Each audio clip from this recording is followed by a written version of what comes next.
30-minute reviews, beware of spoilers, and exploring hyperspace lanes are all available ad-free. But if you want to support the show, you can go to bewareofspoilers.com and click the support button that's available on the Spotify website. Thank you.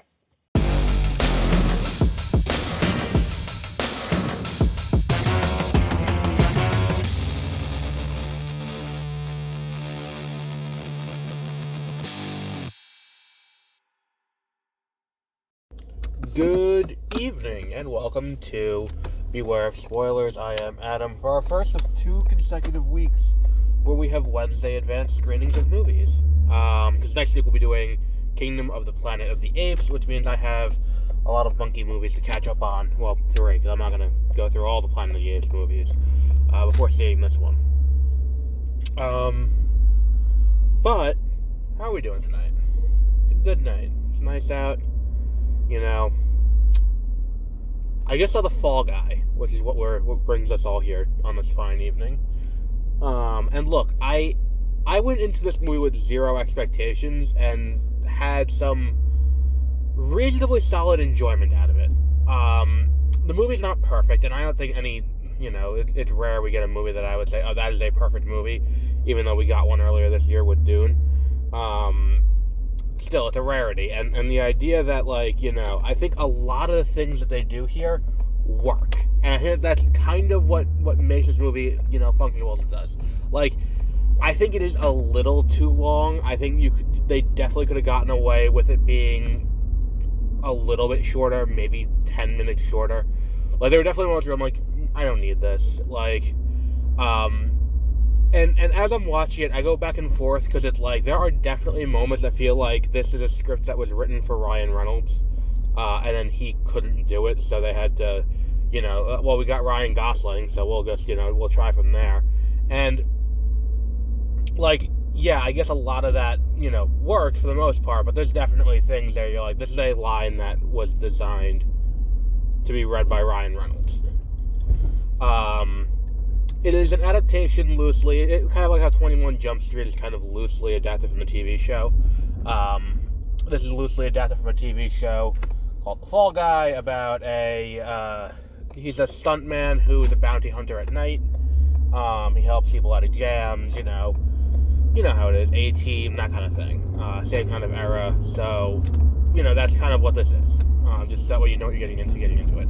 And he's not a bounty hunter or anything like that. This is a guy who is out there trying to, this is a personal story for Colt, where it's he is getting into this, not espionage, that's the wrong thing. I guess organized crime would be the closest thing to what would define this. The situation that you gotta deal with, the leading man in the movie. I think one of my biggest issues with this is I really wish there's a great payoff moment at the end of the movie that's in the trailer. And I'm like, oh, I wish you didn't spoil that in the trailer. Where it's they introduce this idea of how the two of them, how Colt and Jody get along. And it's look, if you're looking at there's a circus in town. Did not know that. No, I'm driving home and I'm passing a circus that I did not know was in town, because I didn't pass it on the way here either. It also wasn't lit up, so that has something to do with it. Anyway,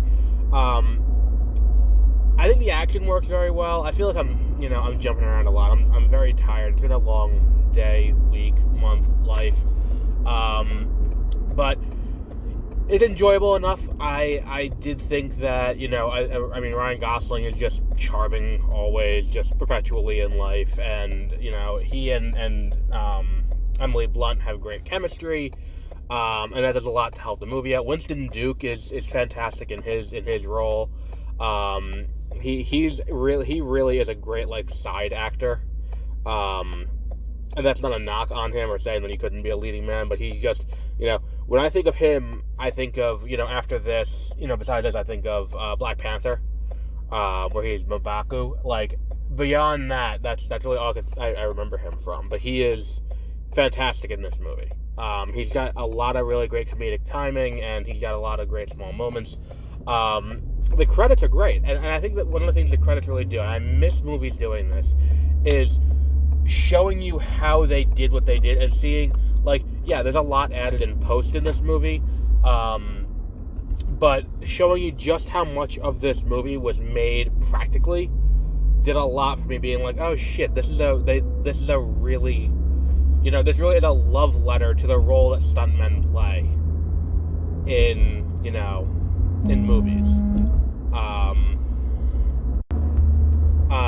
And the thing is too, it's like, look, I know he has his detractors, and I'm not entirely sure why, but David Leitch, he is someone who, like, didn't he just do Bullet Train? Is he the same director who did Bullet Train? Like, he does fantastic work.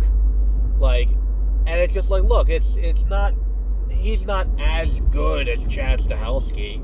Like, he's like, or any of these other, like, big action directors, but like, he did Deadpool 2, and Deadpool 2 was enjoyable. He did, Bullet Train, he did this. He's someone I can consistently rely on. If I see his name on a movie, that I will not have, not have spent 2 hours in vain watching that. What else have we got? Yeah, I think a lot, and the thing is too, it's like, look, the comedy lands because you got, a world-class comedic actor in the form of Ryan Gosling. I mean, it's good that we got him into this space now, because he does that so well, between Barbie, between The Nice Guys, between, like, he plays comedic so well. And the thing is too, it's like, he's not playing like a dumbass in this movie. He's playing like almost a straight man to the situations that are all around them, and he handles that so well. It's very entertaining. What else have we got? What else that's worth addressing with this? There's a great cameo in the mid-credit sequence that gets spoiled by the credits. Because I was looking, because there was someone, I'm like, all right, where does he show up? And I saw his name in the credits, and I'm like, I don't remember seeing him. And then he's in the mid-credit, and I was like, oh, all right, that's cool. I don't know, it's just like, I feel like this is the way to go if you're going to look to use established IP in a way that, is like, not cynical in like the, oh, we're doing this because we don't have to pay. I mean, look, at the end of the day, that's what it is. It is we don't have to pay as much to market because there's already a built-in market for this. It's not everyone, but there are people who know what the Fall Guy is. And we already have a baseline for the story, we have a baseline for the characters, all these kind of things, and I think that, taking these lesser-known properties that, like, yeah, this show ran for, like, 8 seasons on, I think, ABC, or CBS, I don't remember which. I mean, granted, I wasn't alive when the show was on the air, but, like, like, there's a reason why this works and 21 Jump Street works, while, like, the A-Team movie with Bradley Cooper as Face didn't.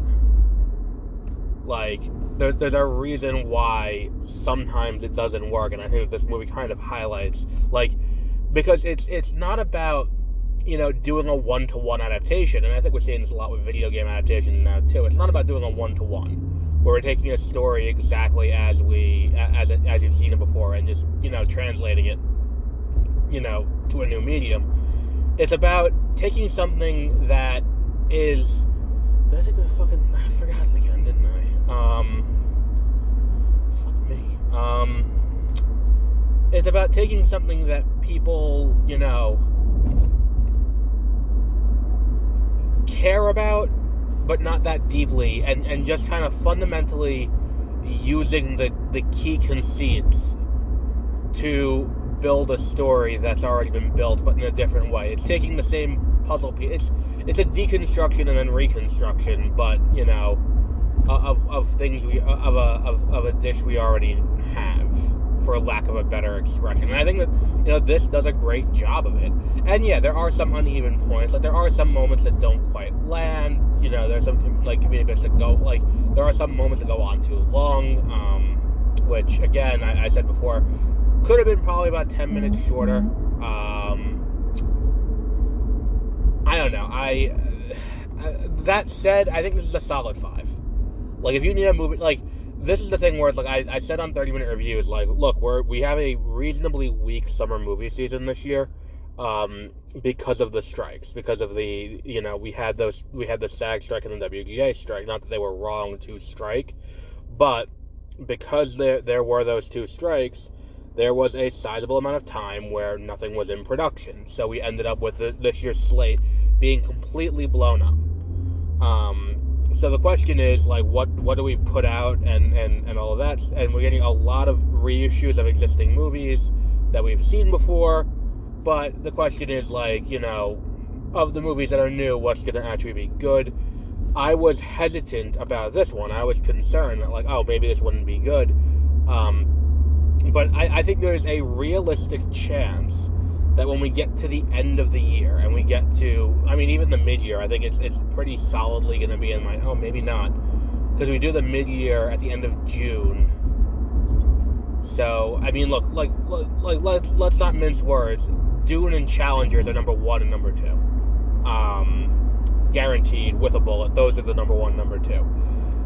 And then it gets kind of weird, where it's like, what is number 3 on this list? What is number 4? And it's like, I feel like Furiosa is going to be in there, in the mix. I feel like Kingdom of the Planet of the Apes is going to be in the mix. But then with that last spot, what do we still have? I don't think If is going to crack that. It's going to come down to this or Inside Out 2. Depending on how good Inside Out 2 is. And then also, I think The Bike Riders comes out. And then there's also Kinds of Kindness. So, like, depending on how I feel about these other movies as we get through them, there's a chance it's in the top 5. And it's definitely in that conversation. By the end of the year, I don't think it makes the top 10. It might be my honorable mention when we do the top 10 at the end of 2024 or early 2025.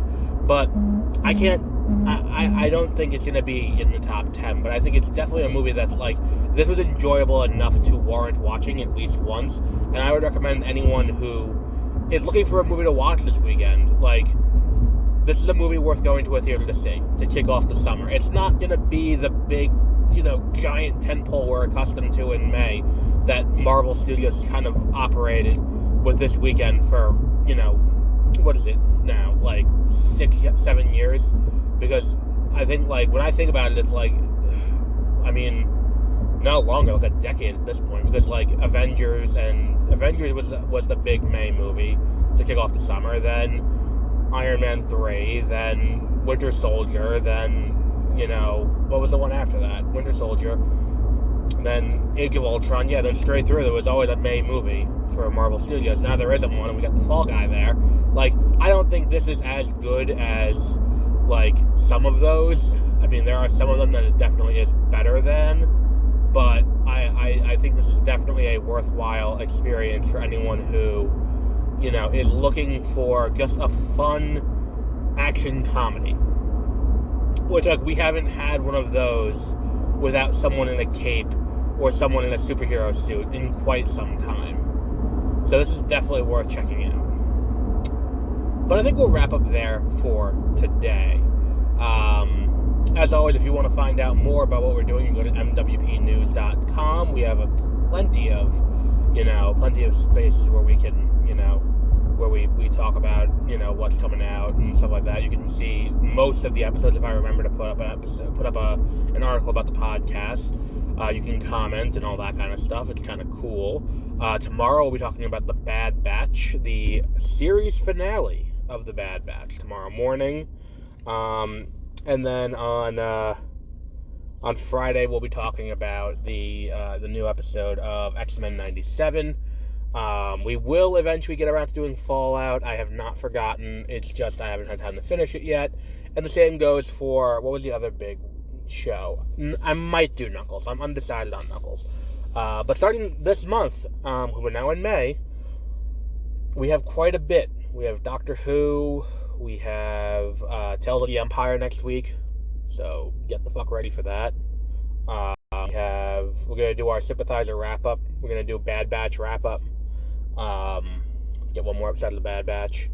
Kind of a eulogy kind of episode for that show. That'll be next week. And then, this week I don't think we have another movie. We are going to do a tack on for 30-minute reviews for our Acolyte preview. So if you want to hear thoughts on the Acolyte, because your theater is not showing Phantom Menace, or you can't get tickets, or understandably you don't want to sit through Phantom Menace to see a preview for the Acolyte, which I'm not going to fault anyone for that. You can just listen to us on Monday. We will talk about, the Acolyte and what we think about that show going into it. I think it's going to be a lot less obvious.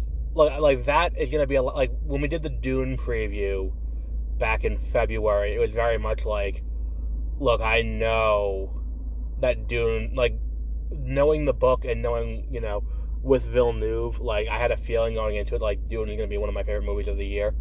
So like seeing that and being like, oh, holy shit, like they nailed the sandworm sequence. That was something where I was like, okay, this is just proof of that. Then we get like I hear it's interesting, and the thing that I'm most optimistic about with it, and we'll talk about this more there, is the last time they did this, where they re-released an old movie with a preview, was Andor. They re-released Rogue One to show Andor. And I'm very interested if that's what we're looking at here. But we'll wrap up there for today. And until our next episode, have a great rest of your week.